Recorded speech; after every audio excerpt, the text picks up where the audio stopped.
మర్రి golden diamonds ప్రారంభోత్సవ మరియు అక్షయ తృతీయ ప్రత్యేక ఆఫర్ గా VA పై ఫ్లాట్ 25% తగ్గింపు. మర్రి గోల్డెన్ డైమండ్స్, కుకట్పల్లి, హైదరాబాద్. దేశంలో మహిళా రిజర్వేషన్ల అమలుకు కేంద్ర ప్రభుత్వం ప్రణాళికలు సిద్ధం చేసింది. అందులో భాగంగా ఈ నెల 16న లోక్సభలో 3 కీలక బిల్లులు ప్రవేశపెట్టనుంది. నియోజకవర్గాల పునర్విభజన బిల్లు ప్రకారం లోక్సభ నియోజకవర్గాలు గరిష్టంగా 850కి చేరనుండగా అందులో రాష్ట్రాలకు 815, కేంద్రపాలిత ప్రాంతాలకు 35 ప్రతిపాదించింది. వాటిలో 33% మహిళా రిజర్వేషన్లు, SC, ST కోటాను డీలిమిటేషన్ కమిషన్ ఖరారు చేయనుంది.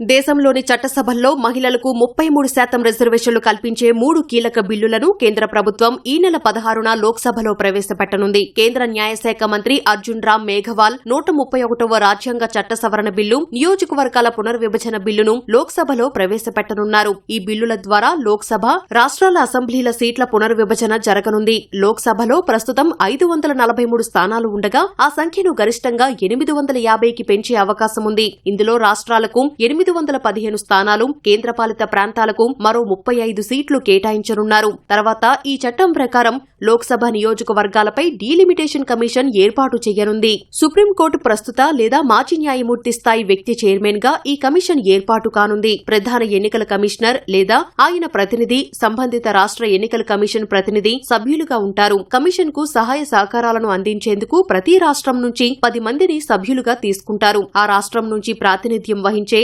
5 లోక్సభ సభ్యులు, 5 శాసనసభ సభ్యులను సంబంధిత సభల స్పీకర్లు నామినేట్ చేస్తారు. 2011 జనాభా లెక్కల ప్రకారం లోక్సభ సీట్లు పెంచాలని బిల్లులో కేంద్రం ప్రతిపాదించింది. ఆ గణాంకాల ప్రకారమే SC, ST మహిళా రిజర్వేషన్లు ఖరారవుతాయన్న కేంద్రం మహిళలకు 33% రిజర్వేషన్ల అంశాన్ని కూడా బిల్లులో చేర్చింది. లోక్సభ, రాష్ట్రాల శాసనసభల్లో వీలైనంత మేరకు 3/4 సీట్లను మహిళలకు కేటాయించేలా కమిషన్ చర్యలు తీసుకుంటుందని కేంద్రం తెలిపింది. ఈ సీట్లలో SC, ST మహిళలకు కూడా రిజర్వేషన్లు ఉంటాయని స్పష్టం చేసింది. రొటేషన్ విధానంలోనే రిజర్వేషన్లు అమలవుతాయని పేర్కొంది. మహిళలకు రిజర్వ్ చేసిన సీట్లను ఆయా రాష్ట్రాలు లేదా కేంద్రపాలిత ప్రాంతాల్లోని నియోజకవర్గాలకు రొటేషన్ పద్ధతిలో కేటాయిస్తారని తెలిపింది. నియోజకవర్గాల పునర్విభజనలో భౌగోళిక సమగ్రత, పరిపాలనా సరిహద్దులు, రవాణా సౌకర్యాలు వంటి అంశాలను డీలిమిటేషన్ కమిషన్ పరిగణలోకి తీసుకుంటుందని కేంద్రం వెల్లడించింది.